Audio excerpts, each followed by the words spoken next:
from the parent. The new spouse, their income has nothing to do with the equation at all. Okay. So he can call his attorney and say, I just lost my job, and they can go back to court and tell the judge. Exactly, and it's really important. I see guys in that situation all the time. It's important to get in and do that quick. Okay. Guys come into my office 6 months after losing their job, and they've been trying to hold on and trying to do the right thing and trying to pay child support and going in the hole and falling behind. And by the time they get into court, they're $5,000, $10,000, $20,000 in arrears at that point. Yeah, and he did this beforehand. He did it for 6 months when he was without a job and paid child support, but then got a job, and now their company is folding. So he has no other choice now. At this point, he's not going to have it. Yeah, and the best advice I can give him is do it as quickly as possible so he doesn't fall in that hole. Shanta, good morning. You are on The Bert Show, and you are on with divorce attorney Evan Summerstein. Hi, Evan. Good morning. I have a question for you. Okay. I have been divorced for several years. My ex-spouse... So now hear this. If you are a person paying child support, and just as I told several of you guys, you can't go back and change things that the divorce attorney just confirmed it. If you lose your job or you have a change in your income was reduced, you can have it amended. You know, I had temporary support before. It took 2 years to get my divorce. And when does the final settlement, is it the settlement agreement that comes into play, or your final decree as far as when the temporary stops? The temporary stops at the time of the final decree. So the final decree, okay. Exactly. That's because I was awarded $12,000 a month, and he owes me that for approximately 25 months. Okay. Of back, so that's about $280,000. Oh, wow. That's a big check. That's right there. Especially to write to somebody you don't like anymore. And that's why I figure I probably won't get married again. Well, That's an American. He just walked, you know, and then he owes me for another 3 years after, you know, after the settlement. So, you know, that's another $62,000 on top of that. What are you laughing about? Wear a condom. Evan just said, call me. He wants that money, man. As far as collecting that goes, though, you can definitely do it on your own. Some counties are easier to do that in than others. Fulton County has a great website where they, for the family court, that they have tons of information online on how to do it yourself. If you go to FultonFamilyDivision.com.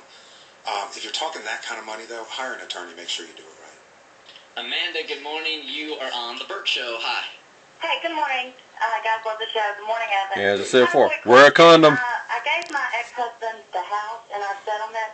However, he has not paid the mortgage. My name is still on the mortgage. If I filed a quit claim, am I still obligated? Can the bank still take money out of my account if he's behind? I can't tell you how many people now are coming in to see me with that exact same situation where one spouse got the house and now they've lost a job or something because of the economy, they can't pay on the house anymore.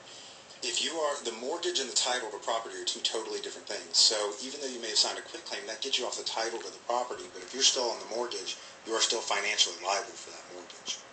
Okay, thank you so much. Sure. So how do you get off the mortgage? Typically what we do is we require the other spouse to do a refinance. But if they haven't done it, now people are coming in. It's an incredibly common situation. People are coming in, they never refinance. They lost their job now, so they can't refinance. And I don't even know if judges have figured out what to even do about that situation yet. Here is Erica. Good morning, Erica. You are on with Evan Summerstein from Hunter Weinstein Summerstein Divorce Attorney. Go ahead. Good morning. I was actually calling to find out what Evan thought of the online divorces, whether those are reputable and whether they actually work the way they say they do. You know, I've seen a number of them, and they totally run the gamut from horrible to really good. If you are, I don't think there's anything wrong with it if you have a really simple situation. If you have no kids, if you're just splitting your junk up and split the couch and the pots and pans and you each keep your own account, it's probably perfectly fine. What I would still suggest, even if you're going to do that, most attorneys nowadays will let you hire them just for an hour to take a look at your documents and make sure you're doing it right. Great way to save money if it's a really simple situation. If you have kids, there's no question you need to hire an attorney. What are the percentage of divorces you see that are so easy that they can be done online? when they walk in the office, they're always really easy. I just think that's Later, they're Now, do you complicate them or do they complicate them? Probably half the calls I get, people tell me, I've got an uncontested divorce. I'm like, oh, okay, great. We haven't figured out what we're doing with the kids yet, and he's got a business. So it gets complicated. I just think that's a funny question to ask an attorney. Well, by the way, attorney that works at a firm, like, if I go online, do you think I should go online or should I go to your office? Well, let me think about that for a second. Here is Evan. Good morning. You're on the Bert Show. Hey, good morning, guys. I love the show. Evan, got a question for you. Do you recommend representing yourself in court if you really just are on your knuckles and don't have the kind of cash to hire an attorney? That's kind of a last-ditch effort, I guess. It also depends on what the situation is. I mean, obviously, the more complicated, the better off you are to have an attorney. The more emotional the issues are, the better off you are having an attorney also, so you can kind of step away from it yourself. But if it's your last option, definitely. I mean, the courts see it. I think the numbers now are, I think they said 60 or 70% of family law cases come in front of the court right now because of the economy.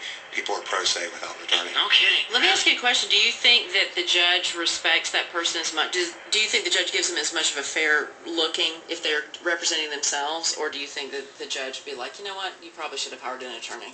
I think every judge candidly, when someone walks in without an attorney, cringes. Because they know, okay, they're going to tell me it's going to take 5 minutes. 3 hours later, we're still going to be sitting here discussing the pots and pans. I object, sir. That's not really, you can't really object to somebody being sworn in. Bingo! No, sir. No. I'd like to file a motion and charge you with contempt. Well, there's an M in that, but don't worry about it. Good morning. Nikki wants to be on the voice disguiser. Go ahead. Hi, You notice all these calls are female. it's cheaper to keep him. Quickly, he's been unemployed for a while, and we have 2 children. And every one of these calls is about money. Has not been in school, so he keeps them at home. He's just, it's been tough. I've tried to do marriage counseling. He won't participate. One thing about this damn show, I never heard something What's like your that. question? Me no like him no more. Me no happy. Me no want him. Me want go get you voice that his shit. Take half his shit. Yeah, what me want. Any alimony because he's not been working, even though I wanted to get a job. He American Joe. He lie. He no have big dick. He no make me happy.